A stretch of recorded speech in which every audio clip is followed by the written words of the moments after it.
Chairperson,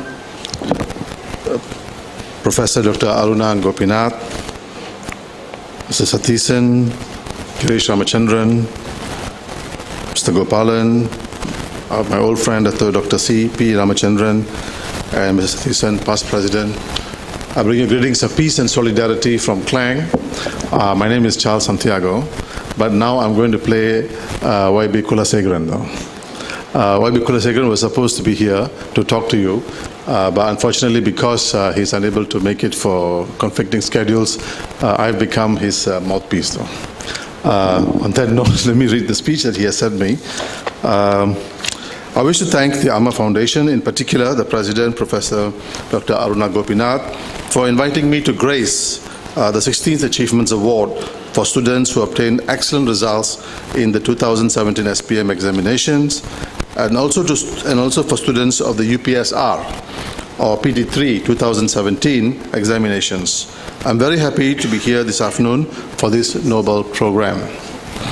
I take this opportunity to congratulate AMMA Foundation for keeping its tradition of honoring students who have excelled in the SPM, UPSR, PT3 examinations. This tradition will indeed spur many other students to excel in the examinations, be it at any level, including at tertiary level. AMMA Foundation has contributed immensely to the people in terms of social services. Today's program also provides many opportunities for the younger generation as to how they can become high achievers in their lives. The High Achievers Award given by the AMMA Foundation provides challenges to the younger generations to broaden their horizon. Awards of this kind also provides vast opportunities and encourages the younger generation to move forward in life. I must say that the services provided by the AMMA Foundation to the nation is not only for the Malayali community, but it also provides new openings for all Malaysians in general.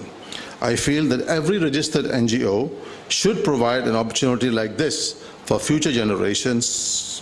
It will be of great help and motivation for the poor children who are very keen to progress in life. They need the push to excel in life from NGOs like the AMMA Foundation. Education is a fundamental human right. It creates the opportunity for sustainable livelihoods, raises productivity of nations, provides the basis for sustained and equitable growth, improves health, raises the level of community participation in local decision-making. Education is central to our strategy for social development and economic growth. I'm overwhelmed by the high number of students scoring 9 A's and above in the SPM examination. This proves that all our efforts have been successful. It also reflects the commitment and seriousness of the parents in wanting a brighter future for their children. We must ensure that our students continue to get the best quality education. The UPSR and PT3 students too need to be appreciated for scoring high grades in last year's examinations. Every Malaysian has the opportunity to be educated to the highest level he or she rightly deserves or desires. Change and progress within our community have occurred at a fast pace in the last 2 decades. There has been tremendous progress in almost all of our endeavors, including educational advancement. I personally believe that no individual should be denied an opportunity to a higher education because of financial constraints. During the colonial period, higher education was a rare commodity available only to the nobility, the rich, a privileged few. Educational opportunities were very few and far between.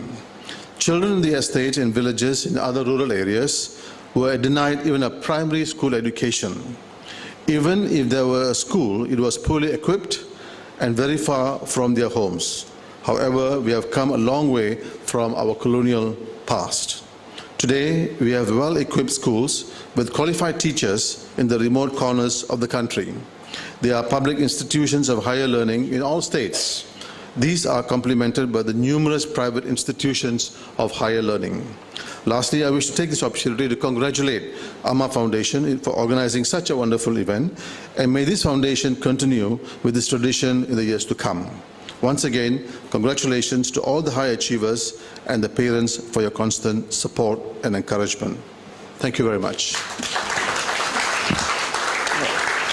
Well, this is the formal speech by YB Kula Segaran, YB Kula. I just want to share with you 2 points, though, if it's fine with you. Yes, please do. This is from me, the Charles Santiago. I think if we look at the Indian blueprint that came out sometime last year, I think March last year, some of the numbers that was being put forward was staggering, though. The number of Indian boys and girls who are dropping out of schools. If I recall correctly, it's anywhere between 35 and 40%. Now, this is very, very high. This is extremely very high for a very small community.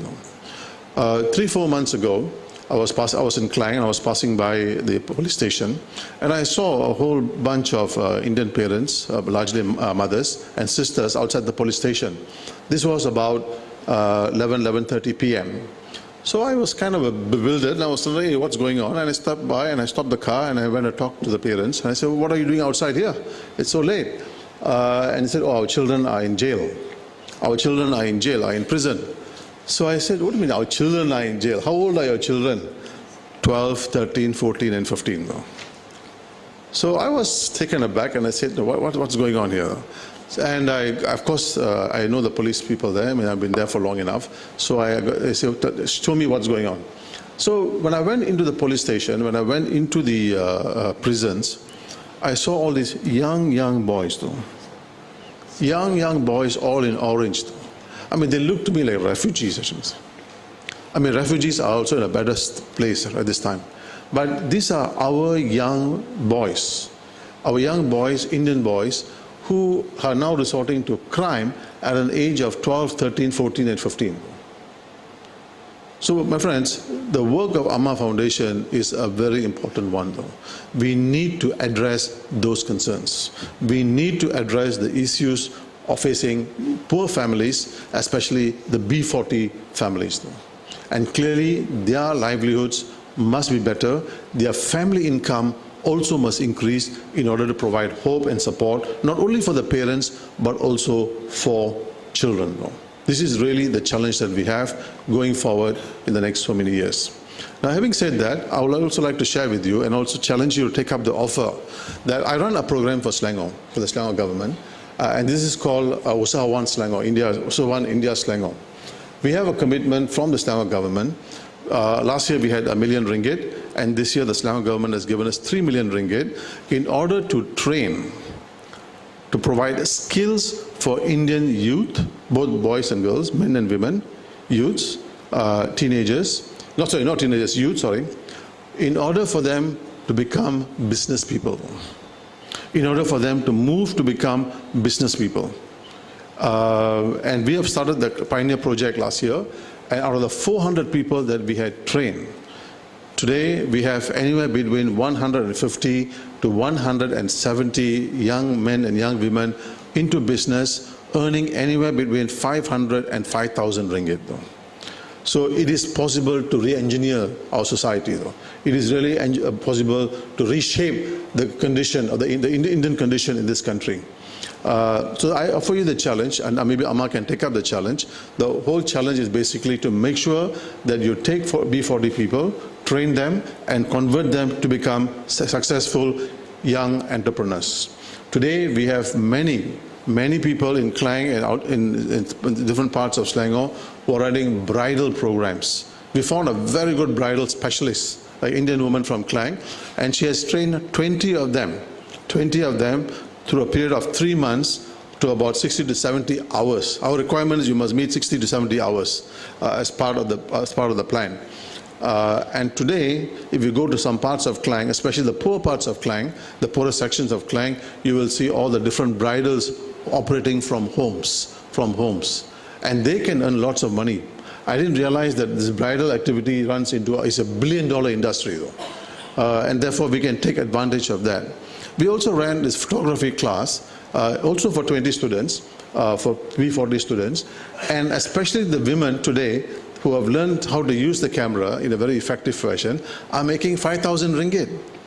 Three photo shoots a month can earn them 500. So therefore, let me offer this challenge to you, and if you're interested in participating in the program, let's be in touch, and for you to join this program. We've already started the first phase for this year, we've already started, and we want to start the second and third before June or August or September, where we have to finish the program. So my friends, this is an ongoing task. This is an unfinished business. And I'm really glad that AMMA Foundation is part of the process in bringing about a massive change in the Malaysian community, especially the Indian segment. And therefore, let me at a personal level congratulate the committee, congratulate the past president, all the executive committee members for their wonderful work, and especially the students. The future is there though. We are somewhat of the past, but the future is there. So the future is now you have to take the baton and you have to run. True or not? Yes? Are you going to run with it? The question is where you want to run, right? On that note, thank you very much and thanks for your time, bro.